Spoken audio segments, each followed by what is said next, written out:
Hello friends, स्वागत है आप सबका। और आज के इस वीडियो में हम देखेंगे, चर्चा करेंगे निबंध पे। ठीक है, आप लोग को पता ही है कि बीपीएससी 300 नंबर का निबंध पेपर इंक्लूड किया है। ठीक है, तो इसका कोई सिलेबस जारी नहीं किया है और उम्मीद है कि कोई सिलेबस जारी भी नहीं करेगा, क्योंकि निबंध का अपने आप में यह एक बहुआयामी और विस्तृत चीज़ है जिसका कि न तो कोई सिलेबस इसका नहीं है। ठीक है, तो यूपीएससी में जो पिछले 20-25 साल में पूछे गए प्रश्न हैं उसको ही आधार बनाकर हम लोग को तैयारी करनी होगी। ठीक है, और बहुत लोग हैं जो कि बोल रहे हैं कि केवल पीडी पढ़ने से हो जाएगा। तो देखिए, पीडी में जो दिया होता है वो आलेख होता है, निबंध नहीं होता है। ठीक है, इस पर तो हम विस्तृत चर्चा करेंगे।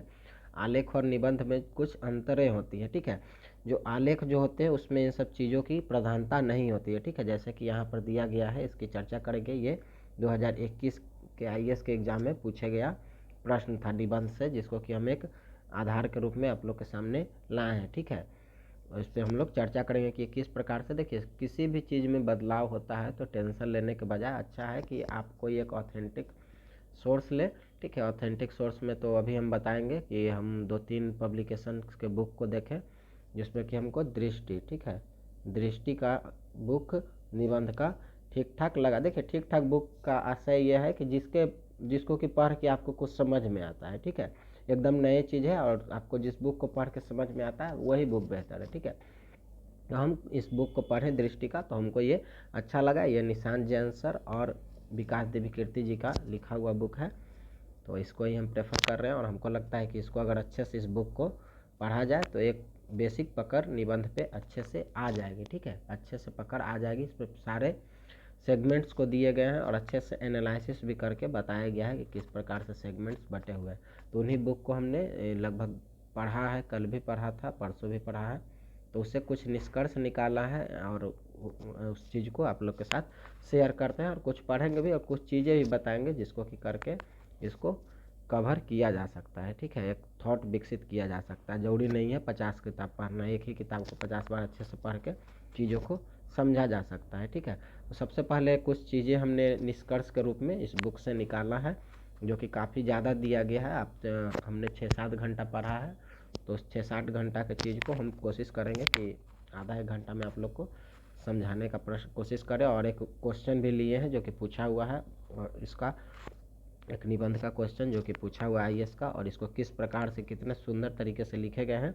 और इनको लिख के हम लोग इस तरह के अदर भी क्वेश्चन पूछे जाए तो इनमें से क्या क्या चीज़ों को दिमाग में बैठा सकते हैं जिसको कि हम लोग यूज कर सकते हैं। ठीक है, तो चलिए कुछ चीज़ें हमने निकाले हैं वो आपके साथ शेयर करते हैं। ठीक है, तो हमने सबसे पहले जो बुक को पढ़ा तो हमने सबसे पहले इस निबंध के डेफिनेशन को खोजने का कोशिश किया। ठीक है, कि निबंध का डेफिनेशन क्या है। ठीक है, सबसे पहले पढ़े तो दिमाग में यही था कि किसको कहते हैं। तो जितना भी हम पढ़ें इस बुक में हमको एक ही निष्कर्ष पकड़ पाए। ठीक है, तो निष्कर्ष यही हम पकड़ पाए कि निबंध जो है किसी विषय पर लिखी गई ऐसी गद्यात्मक रचना है जिसमें लेखक कहानी, घटना तथा चरित्रों के बिना सीधा अपने विचार एवं भावों को कल्पना के साथ पाठक के सामने उपस्थित करता है। मतलब क्या है कि इस निबंध जो होता है इसमें आपको कहानी, घटना तथा चरित्र, इन सब चीज़ों का क्या होता है, अभाव होता है। इसमें केवल आपकी कल्पना शक्ति जितनी ज़्यादा बेहतर होंगी आप उतने अच्छे चीज़ों को इसमें लिख सकते हैं। कल्पना शक्ति आएगा कहाँ से? इस तरह के चीज़ों को पढ़ने से आएगा। ठीक है, उस तरह के चीज़ों से विचार करना होगा किसी भी चीज़ पे, भाव। और सिविल सेवा में जो पूछने की प्रकृति रही है निबंध की, वो मूलतः आपको जो है वो विचार प्रधान निबंध के पूछने की प्रधानता रही है। ठीक है, विचार प्रधान मतलब कोई ऐसा टॉपिक या सब्जेक्ट ही आपको दिया जाएगा जिस पर कि आपके विचार, क्योंकि सिविल सेवा में क्या है, आपके व्यक्तित्व का परीक्षण होता है एक तरह का। ठीक है, आपके संपूर्ण व्यक्तित्व का परीक्षण होता है। यही इसी वजह से ऐसे प्रश्न दिए जाएगा जिसमें कि आपको विचार करना है, भावनाओं से जुड़ा हुआ होगा, कल्पनाओं से जुड़ा हुआ होगा। और इन 3 चीज़ों को आप जितने अच्छे तरीके से किसी भी चीज़ पर कर पाएंगे उतना अच्छा आप बेहतर आंसर लिख पाएंगे। ठीक है, तो ये हमने कुछ बेसिक चीज़ें पकड़े निबंध से रिलेटेड कि इसमें मेनली अपने विचार को, भाव को और कल्पना शक्ति को बेहतर करना होगा चीज़ों को पढ़कर। ठीक है, और ये पाठक, तो पाठक आपका कौन होगा? तो आपने जो टॉपिक दिया वो लिखा, तो आपके पाठक जो एग्जामिनर होंगे। ठीक है, और वही उसके अथी करेंगे। और निबंध पेपर देने का वजह क्या होता है? तो यह जो है किसी भी व्यक्ति के संपूर्ण व्यक्तित्व का परीक्षण करने के लिए एक परखने का आधार होता है, जिसकी वजह से इसको सिविल सेवा परीक्षाओं में डाले गए हैं, ठीक है।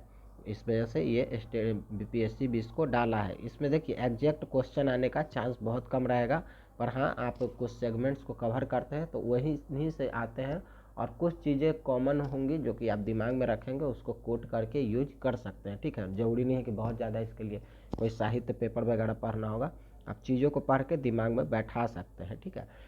तो मेनली जो विचार प्रधान निबंध है वही सिविल सेवा परीक्षा में पूछे जाते हैं, ठीक है, विचार प्रधान।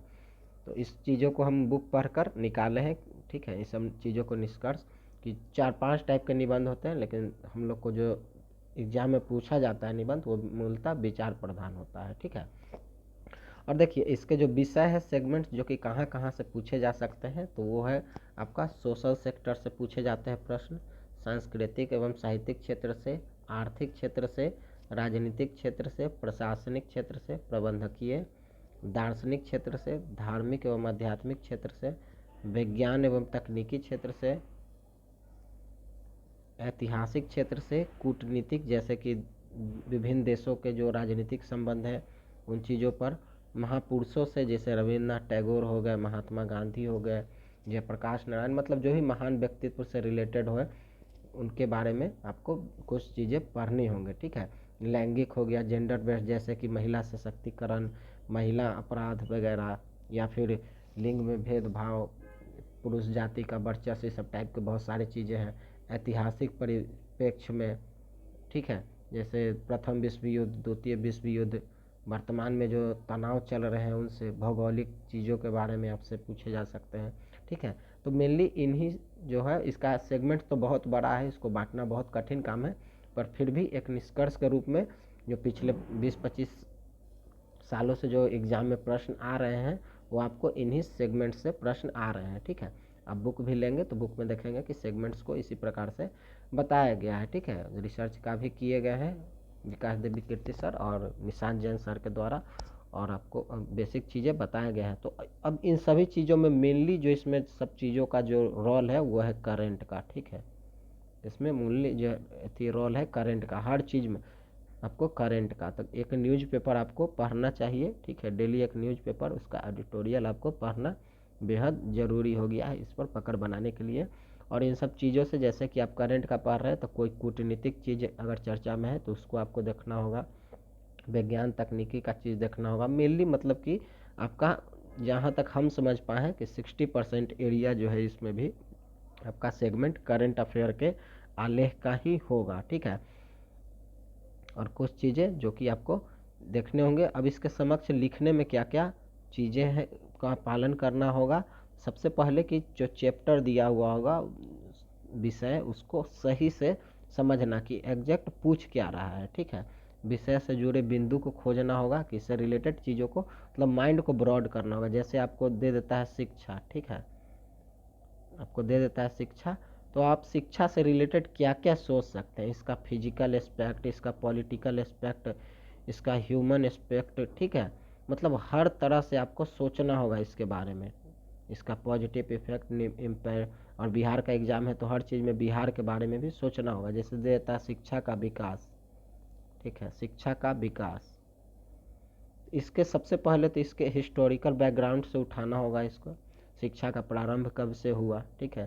तो हिस्टोरिकल परिप्रेक्ष्य भी आ जाएगा, भौगोलिक परिप्रेक्ष्य भी इसमें आपको देखने होंगे, पॉलिटिकल परिप्रेक्ष्य भी देखने होंगे, अंतर्राष्ट्रीय स्तर पर क्या है वो भी देखने होंगे, राज्य स्तर पर क्या है वो भी देखने होंगे। तो ये सभी चीज़ें आएंगी कहाँ से, तो कंटेंट पढ़ने से आएंगी, ठीक है। कंटेंट पढ़ने से आएगी। आप कुछ बेसिक चीज़ें हैं, टॉपिक्स जो कि प्रीवियस ईयर में दिए गए हैं, जिस 25 साल के आईएएस के एग्जाम में, उनको पढ़ेंगे तो एक सोच समझ विकसित। देखिए होता क्या है कि एक रूट है जहाँ कि हम कभी गए ही नहीं हैं तो हमको कुछ पता नहीं है। जैसे कि मान लीजिए कि किसी दीवार पे पुताई किया गया है, ठीक है, किसी, मान लीजिए कि ये दीवार है, इस दीवार पे हरे रंग का पुताई किया गया है, ठीक है। तो अगर इस पे पीले रंग का पुताई करना है तो पहले क्या करेंगे, पहले तो इसको श्रेष्ठ कागज से हटाया जाता है ना, इसको हटाया जाता है। तो इसको हटाने के लिए क्या किया जाता है, रगड़ा जाता है, तो उसमें मेहनत ज़्यादा लगता है। उसके बाद जब इसको रगड़ के हट जाता है तब इस पर अन्य कलर अच्छे से चढ़ते हैं, ठीक है, इस पर अन्य कलर जो है आपको अच्छे से चढ़ते हैं। तो इसी प्रकार कोई भी नई चीज़ों के लिए जो है ना एक श्रेष्ठ कागज के रूप में दिमाग का यूज करना पड़ता है, ठीक है। श्रेष्ठ कागज के रूप में, तब जाकर वो दिमाग में चढ़ता है। तो श्रेष्ठ कागज यहाँ पे क्या करेगा आपको, तो आपको प्रीवियस ईयर जो क्वेश्चन है जो कि आईएएस में पूछे गए हैं उनको पढ़ना होगा और बार बार उनको लिखना होगा, ठीक है। तब आपका दिमाग जो है उसी मोड में जाके काम करने लगेगा, तो उन चीज़ों को खोजना शुरू कर देगा, ठीक है। मेरा तो यही मानना है और हम इसी चीज़ को पढ़ भी रहे हैं, 2 दिन में पढ़े हैं, तो बहुत कुछ हमको समझ में भी आया है, ठीक है। तो वही चीज़ें आप लोग के साथ शेयर करते हैं ताकि आप लोग जो है इधर उधर ज़्यादा भटकने का, क्योंकि इसमें भटकने से कोई फ़ायदा नहीं, क्योंकि एज इट इज़ एग्जाम में आएगा नहीं जो चीज़ें आप पढ़ेंगे। तो इन चीज़ों को इसमें ध्यान रखना है, ठीक है। ये तो हम देखेंगे ही। अब देखिए जो प्रीवियस ईयर है कुछ वो हम आपको दिखाते हैं जो कि आईएएस में किस तरह से प्रश्न पूछे गए हैं, ठीक है। देखिए ये पूछे गए प्रश्न हैं, जैसे 1995 का है, नैतिकता विहीन राजनीतिक अनार्थिक होते हैं, ठीक है। पॉलिटिकल सेक्टर से पूछा गया। उभरती हुई नारी शक्ति, जेंडर बेस्ड क्वेश्चन है। जब अर्थ बोलता है तब सत्य मौन रहता है। भारतीय लोकतंत्र कहाँ जा रहा है, भारत में शिक्षा प्रणाली को पुनः संचार। इसी प्रकार से देखिए ये सब क्वेश्चन, ये सब चीज़ों को आधार, तो ये आपको इन सब को जाकर देखना होगा कि इन सब क्वेश्चन को किस प्रकार से लिखे गए हैं, ठीक है। किस प्रकार से लिखे गए हैं इन क्वेश्चन को, प्रीवियस ईयर में पूछे गए हैं तो एक्सपर्ट द्वारा, ठीक है। तो आपको क्या लगता है कि इतने सारे टॉपिक अगर आप पढ़ते हैं, इनका अभ्यास करते हैं बुक से, अच्छे बुक से, ठीक है, कोई भी बुक जो कि आपको समझ में आता हो, निबंध से रिलेटेड, जिसमें कि प्रीवियस ईयर का सॉल्व दिया हुआ हो, उनसे इतने सारे टॉपिक्स अगर आप पढ़ते हैं, ठीक है, इतने सारे टॉपिक्स अगर आप पढ़ते हैं हर एक साल का, तो आपको क्या लगता है कि आपका माइंड डेवलप नहीं होगा लिखने लायक, आराम से डेवलप हो जाएगा, ठीक है। तो हम तो यही कहेंगे कि आप लोग बुक ले लीजिए और ये जितने पूछे गए टॉपिक्स हैं इन टॉपिक्स को पढ़िए, बुक को देखिए कि बुक्स में किस तरह से ये लिखे गए हैं, उनको लिखिए, बार बार पढ़िए और अभी से कोशिश करिए कि पर डे एक लिखने का, ठीक है। पर डे जैसे न्याय एवं गरीबी तक पहुंचना ही चाहिए, ठीक है। अब इसको देखिए कि किस तरह से क्वेश्चंस को लिखा गया है, ठीक है। उसको पढ़िए, 2 बार 3 बार पढ़िए, उसको खुद से लिखिए, शुरू में तो देख के ही लिखिए, तब आपको लगेगा कि नहीं यहाँ पे कुछ और ऐड हो सकता है, ठीक है, कुछ और ऐड हो सकता है। तो पहले उस चीज़ के लिए मेहनत करना होगा, आपको लिखना होगा, ठीक है। जैसे जैसे साल आगे बढ़ते गया है ये टफ करते गए हैं, ठीक है। क्वेश्चन को जो है टफ पूछते गए हैं। जैसे देखिए 2018-19 का क्वेश्चन पूछा हुआ है, 2021 का हम आपको दिखाएंगे भी, ठीक है। ये देखिए अंतर्राष्ट्रीय परिदृश्य से रिलेटेड प्रश्न जो है निबंध के रूप में, जैसे देखिए दक्षिण एशिया समाज सत्ता के आसपास नहीं बल्कि अपने अनेक सांस्कृतिक और विभिन्न पहचान के तरफ है। देखिए वहाँ जो एनालिसिस किए थे वो एनालिसिस में यहाँ पे किया गया है, जैसे कि लिंग आधारित या फिर नारी संबंधी विषयों से पूछे गए प्रश्न, जैसे 1995 में उभरती हुई नारी शक्ति सही वस्तु स्थिति है। उसी प्रकार 1997 में पूछा गया प्रश्न, ठीक है, केवल अधिकार राजनीतिक अधिकार महिलाओं की स्थिति में सुधार नहीं ला सकता। 1998 में नारी ईश्वर की सर्वश्रेष्ठ। इस प्रकार से आप अगर चीज़ों को करते हैं, इन सेगमेंट्स को तैयार करते हैं, ठीक है, ये दिमाग में मत रखिए कि ये प्रश्न आएगा या नहीं आएगा, इसको लिखिए, ठीक है। क्योंकि अगर मान लीजिए महिला से रिलेटेड कोई प्रश्न पूछता है, नारी से रिलेटेड, तो आप इतने सारी चीज़ों को अगर पढ़े हुए हैं, ठीक है, इतने चीज़ों को आप पढ़े हुए हैं, तो आपको ऐसा थोड़ी है कि इसमें से, ठीक है, इतने सारे चीज़ों को पढ़े हुए हैं तो आपके दिमाग में एक इस विषय से रिलेटेड क्या है, कंटेंट कुछ फिट है, ठीक है, कुछ कंटेंट फिट है। एक ओवरव्यू भी इतने सारे टॉपिक को आप लिखते हैं तो दिमाग में बन जाता है। तो इससे रिलेटेड अगर कोई प्रश्न पूछे जाते हैं या फिर कोई अन्य प्रश्न पूछे जाते हैं तो यहाँ से रिलेटेड आप किसी चीज़ को जो है ऐड कर सकते हैं, ठीक है। यहाँ से रिलेटेड किसी चीज़ को आप ऐड कर सके ईजिली लिख सकते हैं, ठीक है। इसी प्रकार हर एक सेगमेंट्स को बांटे गए हैं, ठीक है, हर एक सेगमेंट्स को बांटे गए हैं आपको, तो आप एक एक सेगमेंट्स को पकड़ के अच्छे से लिखते जाएं, ठीक है। देखिए हर एक सेगमेंट्स को बांटे गए, जैसे आर्थिक सामाजिक न्याय से जुड़े हुए विषय पर हर एक साल में क्या क्या प्रश्न पूछे गए हैं उनको इतना अरेंज करके अच्छे से दिया गया है, ठीक है। इन चीज़ों को आप लिखेंगे, हम तो यही कर रहे हैं अभी, ठीक है। एक एक प्रश्न को डेली लिखने का प्रयास कर रहे हैं, ठीक है, रोज़ लिखने का प्रयास, मतलब कि बुक से देख कर ही, जैसे दार्शनिक से जुड़े हुए चीज़ें आपको शुरू में टेंशन होगा कि है क्या, जैसे दार्शनिक या अमूर्त विषय दिया था, आप सबसे पहले तो दिमाग में आपका यही जाएगा कि ये चीज़ क्या है। तो सबसे पहले कुछ मत कीजिए, पढ़ना शुरू कीजिए। जैसे देखिए इससे रिलेटेड क्वेश्चन जैसे 1994 में पूछा गया, बचपन भूल है, यौन संघर्ष तो बुढ़ापा पश्चाताप है, ठीक है। पढ़े, कुछ समझ में नहीं आया कोई बात नहीं, अब देखिए कि इसको, इस प्रश्न को किस प्रकार से प्रीवियस ईयर में लिखा गया, ठीक है। निरर्थक जीवन तो अकाल मृत्यु है। अब देखिए कि प्रीवियस ईयर में पूछा गया इस क्वेश्चन को एक्सपर्ट द्वारा किस प्रकार से लिखा गया, जो कि हमसे पहले 20 साल 30 साल से रिसर्च कर रहा है। हम नया नया क्यों करें, जो पहले से किया हुआ उस चीज़ को पढ़िए, आपका दिमाग खुद ब खुद उस चीज़ को लिखने के अकॉर्डिंग जो है ढल जाएगा, ठीक है। उसी प्रकार सामाजिक क्षेत्र से क्या क्या प्रश्न पूछेगा, रोज एक प्रश्न को लिखिए, लीजिए और आधार बनाइए, उसको लिखिए, ठीक है, पढ़िए। तो उसी प्रकार हम एक क्वेश्चन जो है 2021 के IAS के एग्जाम में पूछा गया है उसको लेते हैं और आपके सामने सिंपल सा जैसे कि हम पढ़ते हैं उसी प्रकार आपको करते हैं। देखिएगा दिमाग में कुछ कंटेंट आपको जाता है कि नहीं, अच्छे से किया हुआ हर एक चीज़ें आप खोजेंगे तो आपको हर चीज़ें मिल जाएगी। हम दृष्टि के साइट पे गए, हमको ये चीज़ें ईजिली अवेलेबल हो गया, ठीक है, ईजिली अवेलेबल हो गया तो हम लेकर आप लोग के साथ शेयर कर दिए, ठीक है। क्योंकि अभी बहुत सारे कोचिंग वाले आएंगे और भरमाना शुरू करेंगे, ये वो पर कुछ नहीं, आपको खुद से अगर किसी भी बुक में जितना दिया होता है उतना कोई कोचिंग वाला नहीं पढ़ाता है, ठीक है, कोई कोचिंग नहीं पढ़ाता है कभी भी। तो हम खुद पढ़ रहे हैं, इस वजह से इस चीज़ को शेयर किए, ठीक है। उम्मीद करते हैं कि आप लोग को ये समझ में भी आएगा और जो टॉपिक है, इन जितने भी टॉपिक हैं हम कोशिश करेंगे कि इन सारे टॉपिक्स को हम पर डे एक लिखें और आप लोग के साथ शेयर कर दें, ठीक है। पर डे एक लिखेंगे, आप लोग भी लिखने का कोशिश कीजिएगा। बुक बुक जो है, बुक आप लोग दृष्टि का, मेरे अनुसार ऐसे आपको जो अच्छा लगे, दृष्टि का बुक, दृष्टि का जो बुक है अभी वो काफ़ी बेहतर बुक निबंध का हमको लगा, जो कि विकास देवी कीर्ति सर और निशांत जैन के द्वारा लिखी गई बुक है। उसको आप लोग लेके पढ़ना शुरू करें, सिलेबस का वेट नहीं करें, कोई सिलेबस नहीं है इसका, ना ही कोई सिलेबस जारी होने वाला है, ठीक है। यूपीएससी को आधार बनाए और देखिए आलेख और निबंध दोनों में अंतर है, ठीक है। प्रतियोगिता दर्पण में आपको आलेख दिए रहते हैं, निबंध नहीं दिए रहते। निबंध अभी हम दिखाते हैं कि किस तरह से वे होते हैं, ठीक है। दृष्टि के इस साल इस मंथ के मैगजीन में निबंध दिया हुआ था, उसको भी हम आप लोग के साथ शेयर करेंगे, ठीक है, जो कि लिखा हुआ है। तो आप लोग के साथ हम निबंध का एक शेयर करते हैं 2021 का। देखिए ये 2021 में पूछा गया प्रश्न है IAS के, ठीक है।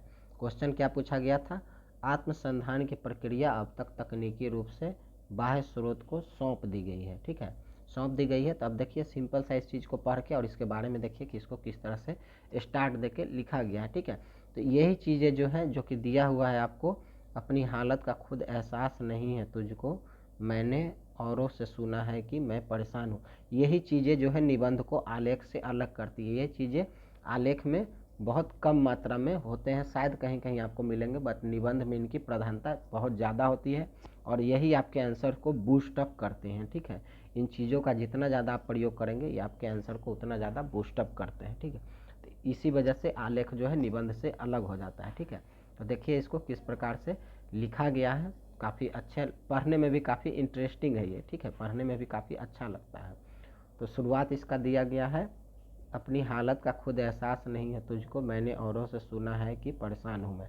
ये कहा गया है आसी उल्दानी के द्वारा कहा गया पंक्ति है, ठीक है। देखते हैं इसको कि उक्त पंक्ति इस ओर इशारा करती है कि स्वयं को जानना और समझने की प्रक्रिया से अब मनुष्य काफ़ी दूर निकल गया है। सच तो यह है कि आज स्वयं की क्षमताओं, विचारों और लक्ष्यों के निर्धारण में बाह्य स्रोतों की प्रमुखता नजर आती है। स्वयं के विषयों में अनुसंधान की इस प्रक्रिया की जगह अब तकनीकी रूप से सोशल मीडिया, टेलीविज़न जैसे साधन लेते जा रहा है। अब प्रश्न उठता है कि स्वयं को जानना क्या इतना आवश्यक है। इस प्रश्न के उत्तर में हम पाते हैं कि जब तक हम स्वयं की सत्ता अर्थात स्वयं के विषय में नहीं जान लेते तब तक दूसरों को समझना आसान नहीं है और स्वयं को जान लेना का ज्ञान मानव को मानव होने के सार तत्व के करीब लाता है, ठीक है। आप बुक में लिखेंगे तो इतना, कॉपी में तो इतना बहुत हो जाएगा, यहाँ से पैराग्राफ चेंज कर लेंगे। ज्ञान और जानकारी में फ़र्क है जो हमें अपने भीतर से खुद को खोजने से खुद के विषय में प्राप्त होता है। वही ज्ञान की बाकी जो कुछ हम संसार से सीखते हैं वह जानकारी है। हमसे ज़्यादातर लोग के पास जानकारी की तो, ठीक है, हम जानकारी की तो अति है लेकिन ज्ञान बहुत अल्प या नहीं के बराबर है। इससे पहले कि हम यह जानें कि हम क्या हैं होंगे, यह जान लेना आवश्यक है कि हम क्या हैं।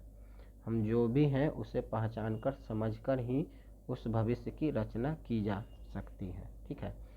आगे देखते हैं क्या लिखा हुआ है। जो अभी तक हमारे भीतर कहीं सुषुप्त अवस्था में है, आधुनिक तकनीक के प्रभाव से खुद के प्रति अनजान बने रहने के कारण मानव की स्थिति उस नाव की भांति हो गई जिसका माझी सो गया, फिर भी नाव किसी तरह इधर उधर लहरों के सहारे बहती चली जा रही है। तकनीक के इस नए नए आविष्कारों ने हमें इतनी सुविधाएं प्रदान कर दी है कि हम उनके दास बन गए हैं। एक क्षण भी इन सुविधाओं के अभाव में रहना कठिन प्रतीत होता है। कंप्यूटर और मोबाइल की सुविधा ने हमें एक तरह से अपंग बना डाला है। हम कोई भी कार्य इन दो उपकरणों की जुड़ी सुविधाओं के अभाव में करने में अक्षमता का अनुभव करते हैं। आर्टिफिशियल इंटेलिजेंस से लैस मशीन हमारे फैसलों पर नियंत्रण कर रही है।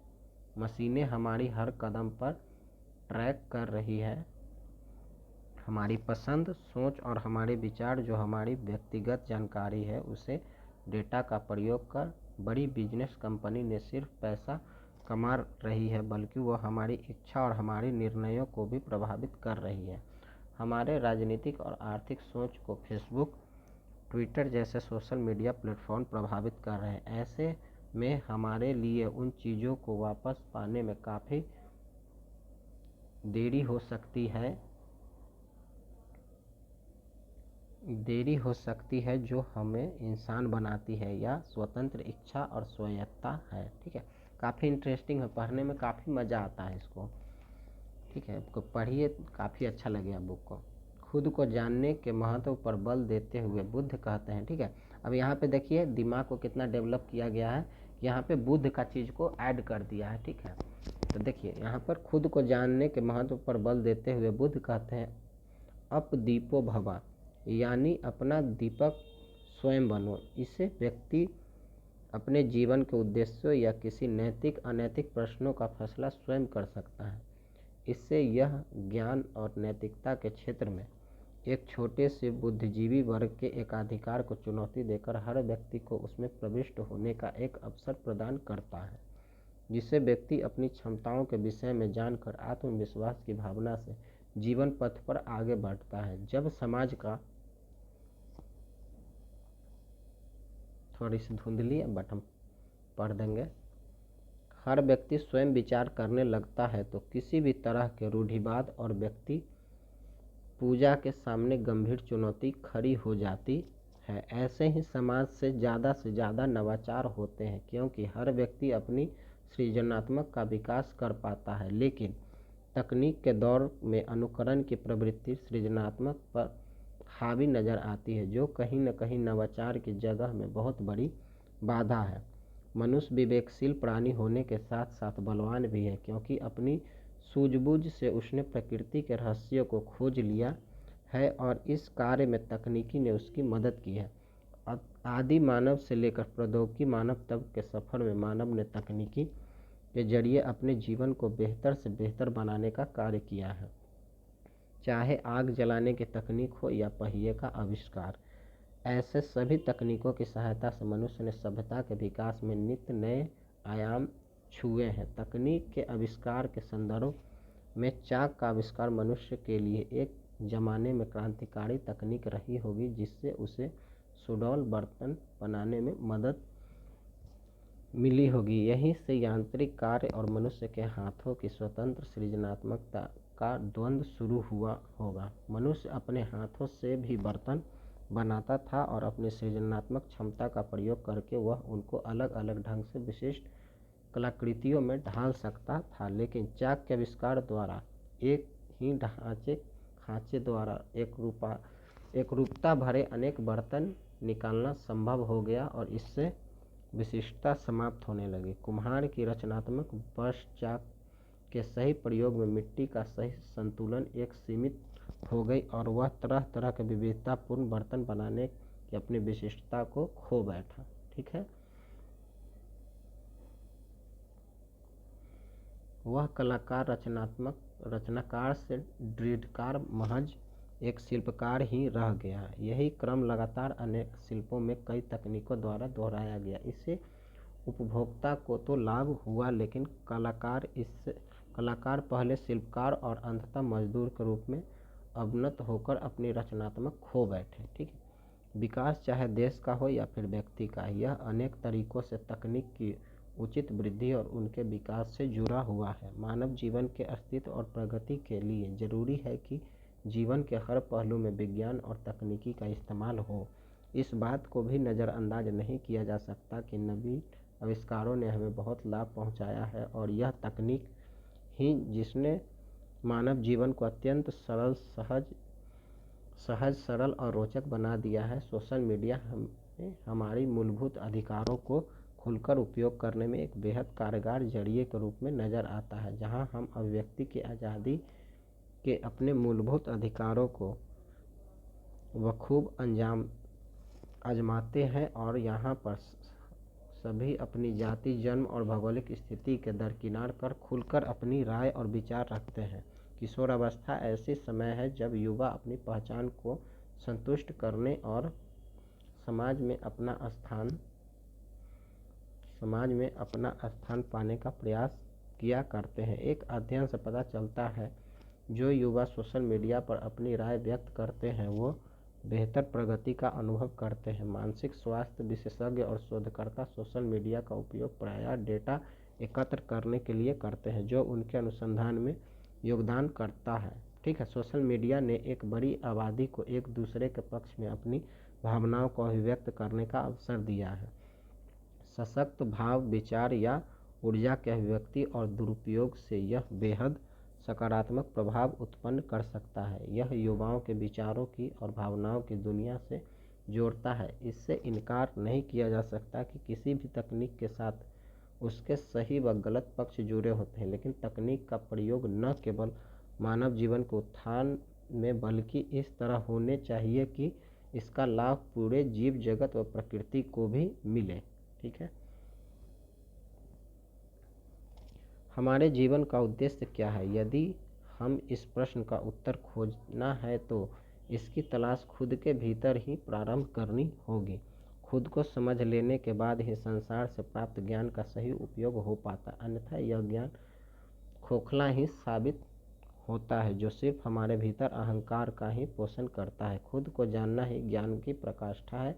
खुद से अनजान रहकर जीवन की सार्थकता को प्राप्त नहीं किया जा सकता और वही इस संभावनाओं से भी इनकार नहीं किया जा सकता कि स्वयं के अनुभव के बिना दूसरों से प्राप्त ज्ञान में हित से ज़्यादा अहित होता है। स्वयं को वास्तविक रूप में पाना एक अद्भुत शिक्षा प्रदत्त अनुभव है, लेकिन जब हम इस बात से अनभिज्ञ हैं कि हम कौन हैं तो इसकी अनदेखी करना मुश्किल है। स्वयं को पाना आसान नहीं है, लेकिन यह प्रयास करने योग्य अवश्य है और ऐसा आत्मविश्वास खुद को पाने में एक आवश्यक घटक है। मैं कौन हूँ? यह एक ऐसा प्रश्न होना चाहिए जिससे मनुष्य खुद से जीवन पर्यंत पूछता रहे। यह प्रवृत्ति निश्चित तौर पर मानव को प्रकृति के करीब ले जाएगी, बशर्ते स्वयं की यह खोज तकनीक पर पूर्णतः निर्भर न हो। ठीक है, ये कितने सुंदर वक्तव्य लिखे गए हैं तकनीक से जुड़े हुए। मतलब एक पॉजिटिव बैलेंस बता दिया मानव और तकनीक के बीच। ठीक है, एक प्रकार से तकनीक आवश्यक भी है लेकिन उसको उतना ही ज़रूरत के हिसाब से जितना कि उसकी ज़रूरत है। जैसे कि मान लीजिए कि खाना हमारे शरीर के लिए ज़रूरत है, बट एक बैलेंस के रूप में ही। ठीक है, अगर वो ज़्यादा होता है तो शरीर को क्या करता है? हानिकारक कर देता है। ठीक है, इसी प्रकार से एक बैलेंस के रूप में यह निबंध लिखा गया कि तकनीक और मानव के बीच किस प्रकार से संतुलन होना चाहिए और मानव को जो है अपने अंदर अपने आप को समझने का प्रयत्न करना चाहिए कि हम क्या हैं, हमारा जन्म का उद्देश्य क्या है। ठीक है, मेनली जो है इसमें यही इन्हीं चीज़ों पर जोर दिया गया है। तो बेसिक चीज़ें हमने क्या पढ़ा यहाँ पर? सबसे पहले कि इससे जुड़े हुए मतलब कि इन चीज़ों से जुड़ी हुई आलसी उदानी की पंक्ति को कोट किया गया सबसे पहले। ठीक है, तो इस प्रकार से कोटेशन हमें कुछ याद रखने होंगे कि इन चीज़ों को, कि मान लीजिए कि इस तरह का कोई वक्तव्य हमें दिया जाता है तो ये कोटेशन को हमको ध्यान रखना होगा कि ये किनका कहा गया है, तो इनको कहीं और भी कोट कर सकते हैं। आलसी उदानी की पंक्ति है तो इसको याद रखना होगा। और ये एक संतुलन भरा आंसर है, कई डायाम से इन चीज़ों को सोचा गया है मानव तकनीक को। यहाँ पे देखिए जो है वर्तमान परिप्रेक्ष्य में क्वेश्चन है, बट इसको जोड़ा कहाँ से गया है? हिस्ट्री में जाके जोड़ा गया। ठीक है, आदि मानव काल में ले जाकर जोड़ा गया है इसके प्रसंग को, आदि मानव को उत्पत्ति से। ठीक है, तो उस समय आग का आविष्कार हुआ, पहिए का आविष्कार हुआ, इन चीज़ों को लेकर दिया गया है, ठीक है। तो इसी प्रकार से चीज़ों को पढ़ते हैं, तो जैसे एक ही बार हम पढ़ें आपके सामने तो कुछ कंटेंट दिमाग में आया ना, तो आप भी इसी प्रकार से पढ़ते हैं तो कुछ कुछ कंटेंट आते हैं, ठीक है। तो इसी प्रकार से फिर और टॉपिक लेकर आप लोग के सामने आएंगे, तो बताइएगा कि ये आप लोग को कैसा लगा अपना अनुभव, ठीक है।